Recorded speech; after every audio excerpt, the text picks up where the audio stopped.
हाँ तो बच्चों क्लास 8 सोशल साइंस में हमारा चैप्टर 5 चल रहा था इंडस्ट्रीज। इंडस्ट्रीज में हम पहुंच चुके थे पेज नंबर G171। 171 में खोल लीजिए 171 पेज। और इस पर रीडिंग हमको आज करनी है नीचे जहाँ जमशेद जी टाटा का फोटो लगा हुआ है, यहाँ से हमको करनी है रीडिंग। देखिए, Tata iron and steel company Jamshedpur. In the year 1907, Jamshedji Tata established the first iron and steel company in India.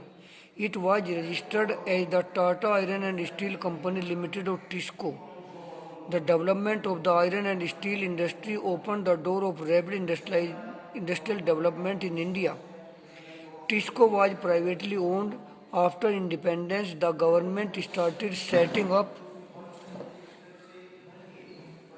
Several iron and steel plants. तो इसमें बताया गया है कि 1907 ईस्वी में जमशेद जी टाटा ने पहली आयरन और स्टील कंपनी भारत के अंदर स्थापित की थी। ये रजिस्टर्ड की गई थी Tata iron and steel company limited के नाम से या टिस्को के नाम से। द डेवलपमेंट, जो आयरन और स्टील इंडस्ट्री ने जो है दरवाजे खोल दिए थे इंडस्ट्रियल डेवलपमेंट के हमारे भारत के अंदर। टिस्को पहली प्राइवेट कंपनी थी। उसके बाद जब हमारा देश आज़ाद हो गया तो गवर्नमेंट ने जो है बहुत सारी इसी प्रकार की आयरन और स्टील प्लांट्स खोलने स्टार्ट किए। इनमें आगे देखिए क्या बताया गया है। जमशेद नगर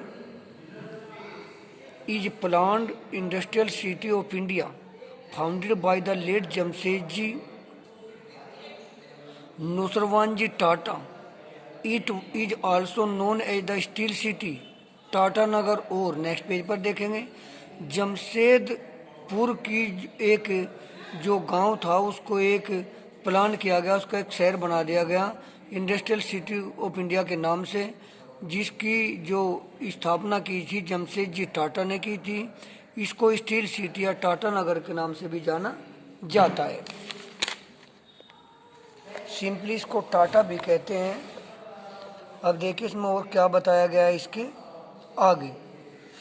इसका आगे कहता है कि at the turn of 20th century Jamshed ji Tata asked geologist Perin to help him find a site to build India's first steel plant. It took them nearly 3 years to find an ideal location. One day they came across a village called Sakchi, which was situated near the confluence of the rivers Subarnarekha and Kharki। तो क्या कहता है, 20वीं शताब्दी में जमशेद जी टाटा ने जो ज्यूलिस्ट थी उनकी पेरिन से पूछा। ज्यूलिस्ट जो बहुत सारे भूगर्भ वैज्ञानिक थे कि उसको एक आयरन और स्टील प्लांट लगाना है। तो इसको लोकेशन ढूंढने में उन्हें लगभग 3 साल लग गए थे। वे घूमते घूमते एक गांव में गए जिसका नाम था साक्षी। वहाँ पर उन्होंने जो है देखा कि वहाँ पर नदियों का संगम है। कौन सी नदियाँ? एक थी सुवर्णरेखा और दूसरी थी खारकी। वहाँ पर वे पहुँच गए। It was in Chota Nagpur plateau and seemed to be ideal choice, so it was selected. वो छोटा नागपुर प्लेटू था और जो प्रतीत होता था एक अच्छी चॉइस बन सकती थी सेलेक्ट करने के लिए फैक्ट्री लगाने की। A small unknown city was chosen by industrialist Jamshedji ji Tata. Sakchi offered many advantages. For instance, this place was just 32 kilometers from Calamity station on Bengal Nagpur railway line. तो क्या कहता है भाई, छोटा नागपुर प्लेटो जो है एक अच्छा उन्हें प्रतीत लगा, अच्छा महसूस हुआ वहाँ पर जाने के बाद में, और वहाँ पर उन्हें इंडस्ट्री स्थापित करने की सोची। तो ये इंडस्ट्रियल जमशेद जी टाटा ने इस छोटे से अननोन सिटी को इसलिए चुना। साक्षी के ने जो है वहाँ पर उन्हें जो है बहुत सारे एडवांटेज वहाँ साक्षी के उन्हें मिले। उदाहरण के लिए साक्षी जो शहर था वो कलामटी स्टेशन से लगभग 32 किलोमीटर की दूरी पर था, जो बंगाल नागपुर रेलवे लाइन पर पड़ता है। Hence that gave access to transportation. Sakchi was situated close to the iron ore, coal and manganese deposit. That implied that raw materials were close by. The Kharki and Suvarnrekha rivers ensured sufficient water supply.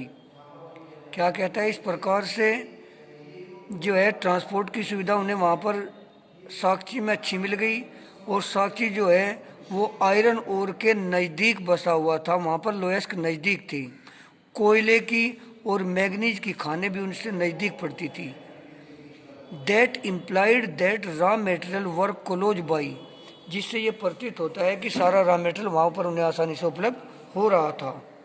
The Kharkai and सुबर्न Rekha river जो थी, जिनका वहाँ पर संगम था, ensured sufficient water supply, यहाँ पर उन्हें water supply अच्छी तरह से मिल गई थी क्योंकि वहाँ पर पानी की कोई कमी नहीं थी। बिसाइड्स दिस, इसके अतिरिक्त Kolkata was also close to Sakchi and provided a large market.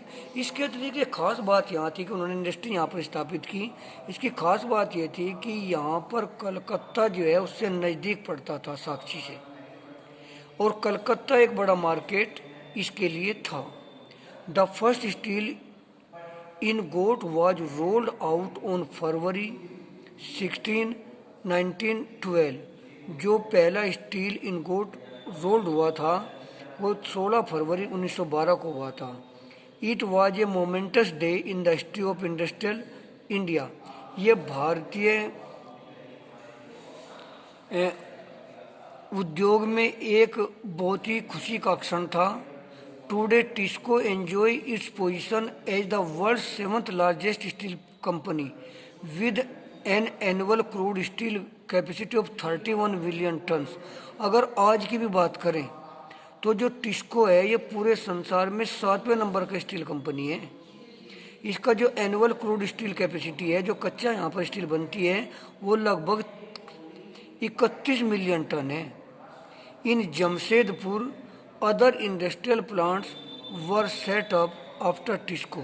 Jamshedpur में भी और दूसरे इंडस्ट्रियल प्लांट की स्थापना की गई टिस्को के बाद में। दे प्रोड्यूस केमिकल्स, उनमें क्या बनता है भाई, उन्होंने केमिकल्स का प्रोडक्शन किया।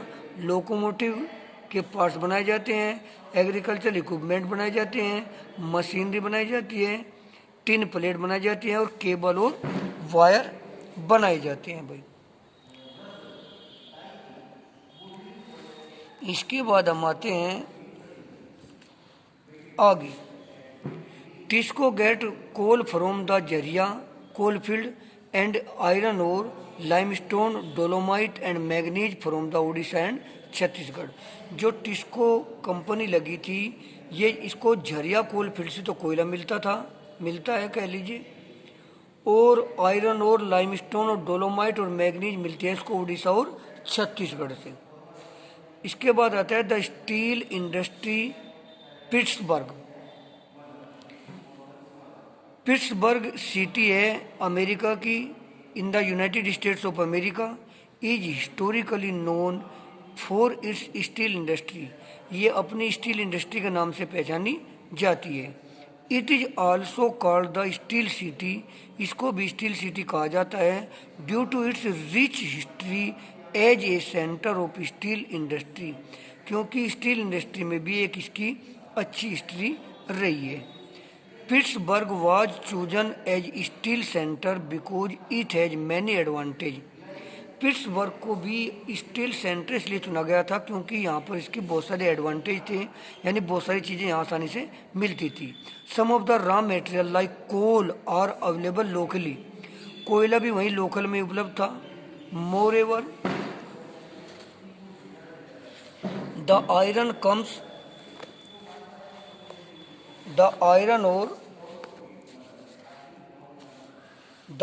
ओर comes from the iron mines at Minnesota, which is only about 1500 kilometre from Pittsburgh. यहाँ पर आयरन और भी आसानी से मिल जाता था जो पिट्सबर्ग से लगभग 1500 किलोमीटर की दूर पर था। The ore from these mines easily transported to Pittsburgh by the Great Lakes waterway, the rivers Ohio, Monongahela and Allegheny provide adequate water supply. यहाँ पर भी खास बात इसकी इसलिए रही कि यहाँ पर जो है खाने भी नज़दीक थी, ट्रांसपोर्ट की अच्छी सुविधा थी, वाटर ट्रांसपोर्ट की सुविधा थी, और यहाँ पर जो ये नदियाँ थी, दोनों ये नदियाँ जो थी यहाँ से वाटर सप्लाई भी इनको अच्छी मिल रही थी। This finished steel is transported to the market by both land and water routes. और यहाँ से जो तैयार स्टील बनती थी उसको आसानी से लैंड रूट के द्वारा भी और वाटर रूट के द्वारा भी आसानी से एक स्थान से दूसरे स्थान पर पहुँचाया जा सकता है। बिसाइड्स इसके अतिरिक्त स्टील मिल्स जो है पिट्सबर्ग ऑल्सो हाउसेज मैन्युफैक्ट्री, यहाँ पर इसके बहुत सारी फैक्ट्री यहीं पर लग गई थी। These factories use steel as raw material, क्योंकि ये फैक्ट्री जो है रॉ मटेरियल के रूप में स्टील का प्रयोग करती हैं। टू मेक अदर प्रोडक्ट, जिससे कि दूसरा प्रोडक्ट बन जाए, लाइक में रेल रोड बनाती है, वहाँ पर रेलवे इक्विपमेंट, हैवी मशीनरी बनाई जाती है, रेल्स बनाई जाती है, पटरियाँ बनाई जाती है, मतलब तो यहीं तक हम इसको करेंगे भाई रीडिंग इसकी।